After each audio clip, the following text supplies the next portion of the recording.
Welcome to Creating Your Free Offer. There are 17 things you need to include in your ebook, and I'm going to take you through every one of them. This is Mel Day from redhotinternetmarketing.com. One of the first things that I want you to do in terms of creating your free ebook is to pick a number. Any number, don't care what number. It could be 5, it could be 7, it could be 9, it could be 10, it could be 12, it could be 17, it could be 21, it could be 112. I don't care the number. Pick a number, and we're going to do something with that very soon. As soon as you've picked your number, I want you to think about a definer. It could be mistakes, it could be best ideas, it could be habits, methods, beliefs, strategies, questions, anything you can think of. And we're going to marry these two things together, the number and the definer. That's going to be the headline we create for our ebook to give us some focus on what we're going to do. So here are some ideas of some headlines you might get by putting those two things together. The biggest 7 mistakes people make when selling property could be an ebook. The 5 best ideas to save money while on benefits could be an ebook. 7 habits of highly effective people could be... Oh, hang on, someone's already used that, but you get the drift. How to design graphics in PicMonkey in 12 easy methods. 9 limiting beliefs that stop you living your dream life. 21 strategies to avoid paying more tax than required legally. 10 questions every parent should ask a childcare centre. I think you get the point. Have a think about the niche you're in, pick a number, pick a definer, and then create a headline which will be the flavour of your ebook. We're not looking for War and Peace here. We're not looking for the latest bestseller on Amazon or in the bookstores.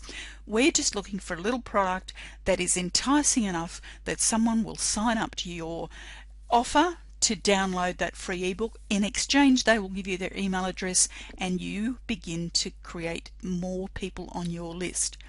So if you can think about the niche you're in, think of it in terms of one or two ways. Either you want to move people away from something, so it would be mistakes, etc., or you might want to move people to something.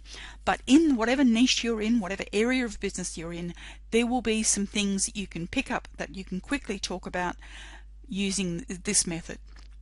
Okay, so let's assume that you have now got your headline and your number and your definer. Now we need to structure the content. So you can now start writing. We need the content to have an introducing paragraph. So a little bit of an overview. Here's what we're going to talk about. Here are the key points that we're talking about, and let's move into it. Then you've got 1 to 2 paragraphs per point. So if you picked 101, you've got a lot of work to do.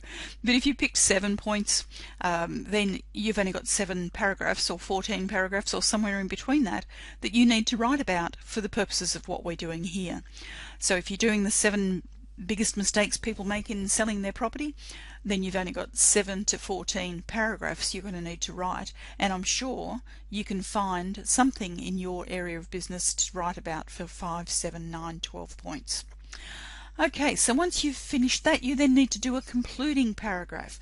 So do a summary, do an ending for people, because what you're doing here is creating a story. The introduction, the paragraphs about the points that you're raising, and then the conclusion, which is the end of the story. So you just need to wrap it up. And being a trainer by trade, one of the things we generally follow is tell them what you're going to tell them, and then tell them what you've just told them. And that's the same principle here. The introductory paragraph is tell them what you're going to tell them.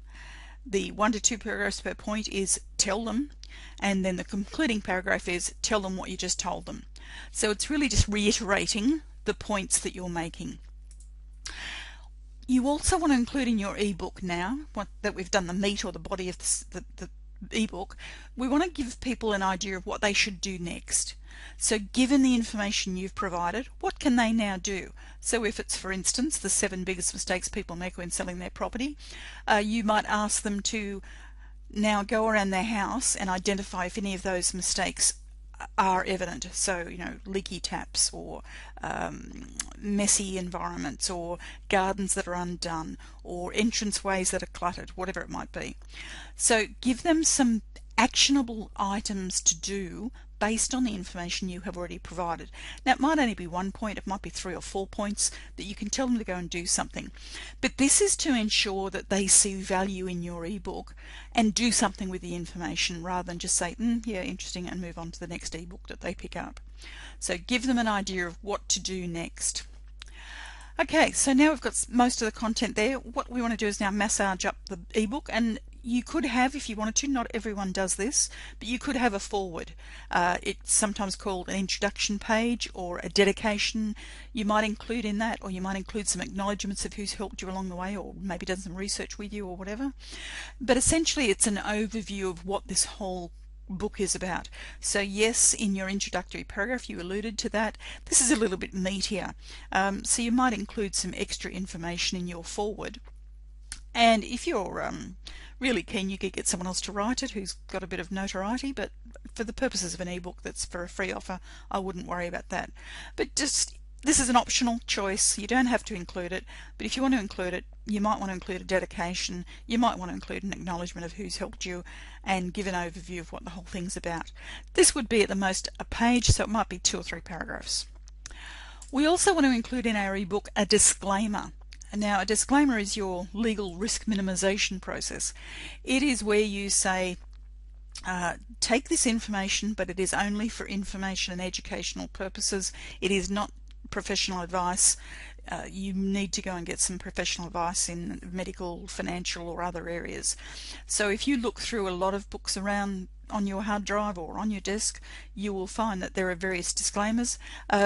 Technically, you should get a lawyer to go over that, but if you look at some books that are similar to the space you're in, you could probably draft your own legal disclaimer there that would carry a reasonable bit of weight. Really what you're trying to say is all care and no responsibility.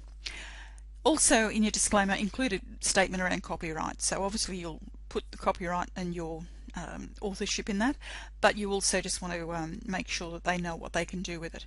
In most cases, what you might want to say are things like, this is for your personal use only, it is not to be sold, given away, or provided anywhere else, whatever your restrictions are around your copyright. Okay, so we've done the legal stuff. Then we want to have a table of contents. Now, again, some people don't bother with this. I find it's useful, particularly if you've got 10 or more pages.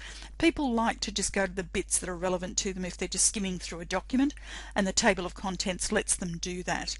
If you're using something like Word, then of course if you use headers or heading text in your content, then it will automatically create a table of contents for you. So if you don't have that, then just typically write in what their key points are that they'll find on each page. So include a table of contents or a content table. We also want to include, if you can, an About You page. Now this might just be 2 or 3 paragraphs, it could be an entire page. Don't make it a 5-page story. All you're really wanting to do in this About You page is establish your credibility. Why are you the person who's writing this, and how do you know so much? You're wanting to allude to your reputation, so if you've got a reputation you can refer to that. If you've got some testimonials or some proof of what you've done, then again you could include that there. You could allude to your experience in that space. Obviously if you're writing about property and your experience in childcare, that's not highly relevant, but if you've sold property or if you've sold your own property on a number of occasions, that's more relevant. So talk about the experience that's related to this topic you're writing about. If you've got qualifications that add some support, then add those in as well. If you've done particular research in recognised areas, then you might want to include that. Essentially what you're trying to do is say, here's who I am and here's why I'm writing about this, and here's why you should believe me or follow me or get involved with me. You also want to include in your About You or somewhere else how to connect with you, because we want them to then get in touch with you in some way. So you might want to give them your social media points, so your Google Plus address, your Facebook address, your Twitter handle, any of those social media sources or assets that you have. Give them a pointer of how they can hook in with you there. You might want to notate your websites, so you can then send them to the websites that are related to this product. Obviously if you've got 104 niches that are all in disparate areas, don't bother. Just pick the ones that are relevant to this topic that you're talking about. So the About You page is about connection, it's about giving them a feeling of who you are and what you're about, and establishing your credibility. Now, if you are an affiliate for other marketers or other products, you might want to include some affiliate links in your ebook.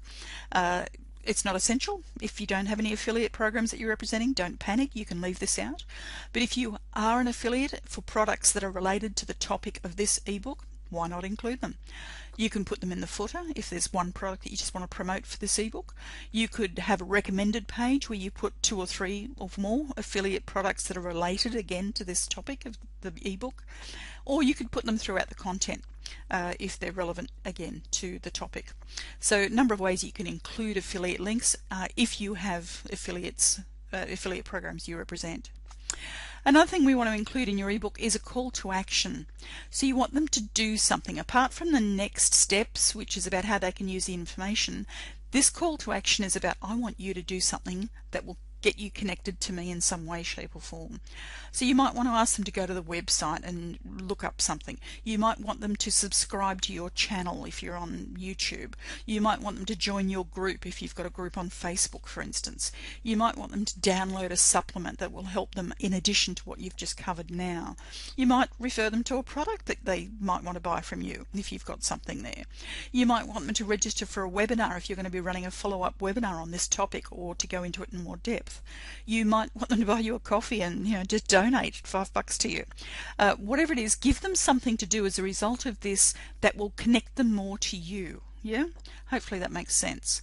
Finally, what you need is a cover for your ebook. Now, I say that, but there are a lot of ebooks that are floating around that don't have an ebook cover.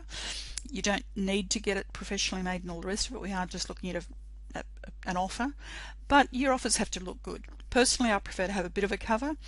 That might just be the covers that are included in the Word document in the template, or you could create one yourself using any graphic program that you have, if you've got Photoshop or GIMP, or if you're using some online services like PicMonkey or Canva or whatever. If you wanted to, you could go to Fiverr and get someone just to do a rough one for you for $5. For the quality you get for $5 is not hugely great necessarily, but for what your purposes are here, that might suffice. You might have an existing template for an ebook cover that you can just massage and use. You might have you might be happy just to leave it fairly plain and just have a title on the front page and nothing fancy. That's entirely your choice. So if you can do all of those things, and I know it sounds like a lot, but it's really not. If you can do all those things, then you will have a really good ebook up your sleeve that people will want to download, assuming, of course, the content is relevant to them. So that's probably the overarching thing with creating your ebook offer. It has to be relevant to the audience that you're contacting to get them to actually download it and exchange email for that. What can you do next? Well, you can schedule to draft or revise your ebook. So if you have one in place, go over it, see if you've met all these criteria.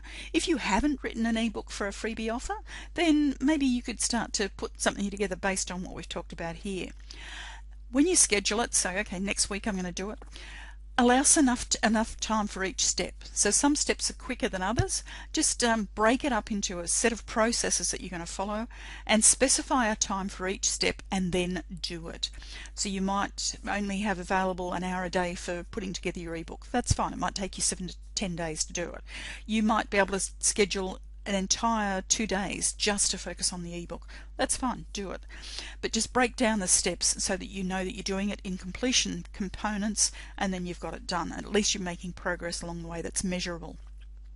Before you publish it online and make it available, have someone read it, just to check grammatical issues, etc., but also just the logic and the flow, and also if it seems appealing for you. It's always a good thing to do to have someone else read that for you. I'm going to offer for you to download a checklist, and I'll leave a reference point for that for you. But there's a checklist I've done for you to supplement this, which will allow you to tick off as you go and make sure, yep, done that, yep, done that, yep, done that, oops, haven't done that yet. You might want to friend me on Facebook. I'm at facebook.com/MelanieDay7. You might want to join my Google Plus circle as well. So if you search for Melanie Day on Google Plus, you'll find me there.